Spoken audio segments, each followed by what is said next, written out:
Hi friends, SPM క్రియేషన్స్కి స్వాగతం. Friends, ఈపీఎఫ్ఓకి సంబంధించిన మరొక అప్డేట్.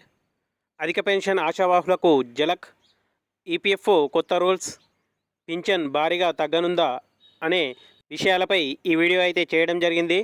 ఫ్రెండ్స్, ఇలాంటి ఈపీఎఫ్ఓకి సంబంధించిన అప్డేట్స్ మరియు సలహాలు సూచనల కోసం మన ఛానల్ను సబ్స్క్రైబ్ చేసి లైక్ చేస్తూ కామెంట్ చేయగలరు, అలాగే షేర్ చేయగలరు.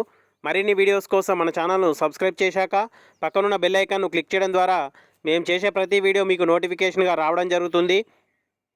ఫ్రెండ్స్, అధిక పెన్షన్ కోసం దరఖాస్తు చేసుకున్న ఆశావాహులకు ఎంప్లాయీస్ ప్రావిడెంట్ ఫండ్ ఆర్గనైజేషన్ మరో షాక్ ఇచ్చిందా అంటే అవుననే సమాధానం వినిపిస్తోంది. పెన్షన్ లెక్కింపునకు కొత్త నిబంధనలు తీసుకొచ్చినట్లు తెలుస్తోంది. దీంతో చేతికి అందే పెన్షన్ భారీగా తగ్గిపోయే ప్రమాదం ఉందని వార్తలు వస్తున్నాయి. ఆ వివరాలు ఏంటో ఇప్పుడు తెలుసుకుందాం.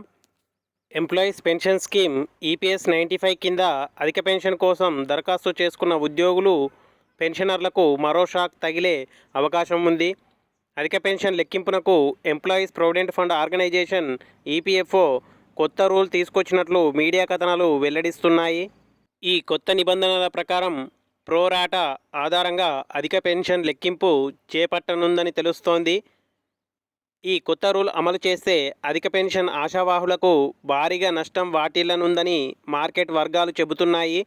ఈపీఎస్ 95 సభ్యులకు దాదాపు 30% నుంచి 40% మేర అధిక పెన్షన్ తగ్గనుందని తెలుస్తుంది. ఈపీఎఫ్ఓ కొత్త నిబంధనలు అమలులోకి తెస్తున్నట్లు కార్మిక విభాగం నిపుణులు వెల్లడించినట్లు ఎకనామిక్ టైమ్స్ పేర్కొంది. దేశవ్యాప్తంగా ఉన్న వివిధ ఈపీఎఫ్ఓ ఆఫీసుల సమాచారం ప్రకారం అధిక పెన్షన్ లెక్కింపు అనేది 2 భాగాలుగా విభజించనున్నారని నిపుణులు తెలిపారు. అయితే ఈ విషయంపై ఈపీఎఫ్ఓ నుంచి ఎలాంటి అధికారిక ప్రకటన కానీ లేక సర్క్యులర్ కానీ జారీ కాలేదు. ఇప్పటి వరకు ఈపీఎఫ్ఓ విడుదల చేసిన సర్క్యులర్లలోనూ ప్రోరాటా ఆధారంగా పెన్షన్ లెక్కిస్తున్నామని ఎక్కడా చెప్పలేదు. పెన్షన్ లెక్కింపునకు తీసుకొచ్చే కొత్త రూల్ అనేది ఇప్పటికీ పనిచేస్తున్న ఉద్యోగులు లేదా సెప్టెంబర్ 1, 2024 తరువాత రిటైర్ అయిన వారిపై ప్రతికూల ప్రభావం చూపుతుందని నిపుణులు అంచనా వేస్తున్నారు. వారి సగటు పెన్షన్ సాలరీ లెక్కింపునకు సర్వీస్ పీరియడ్ అనేది 2 భాగాలుగా లెక్కించనున్నారని తెలిపారు. మొదటి భాగంలో ఈపీఎస్ 95 డేటా అమలులోకి వచ్చిన 16/11/1995 తేదీ నుంచి ఆగస్టు 31, 2014 వరకు, రెండో భాగం సెప్టెంబర్ 1, 2014 నుంచి రిటైర్మెంట్ తేదీ వరకు సగటు వేతనం లెక్కలోకి తీసుకుంటారు. తొలి భాగంలో చివరి 60 నెలల జీతాన్ని లెక్కలోకి తీసుకుంటారు.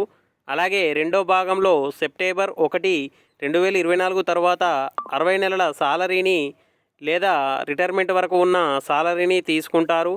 ప్రోరాటా ఆధారంగా కొత్త క్యాలిక్యులేషన్ రూల్ అనేది పెన్షన్ అమౌంట్ని గణనీయంగా తగ్గిస్తుందన్న ఆందోళనలు నెలకొన్నాయి.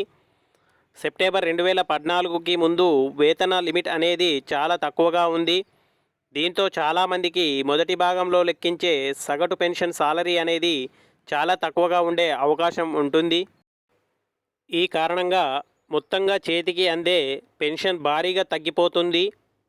30 నుంచి 40% మేర కోతపడే సూచనలు ఉన్నాయని కార్మిక విభాగం నిపుణులు ఆందోళన వ్యక్తం చేస్తున్నారు. ఇది సుప్రీంకోర్టు తీర్పునకు విరుద్ధంగా ఉంటుందని సూచిస్తున్నారు.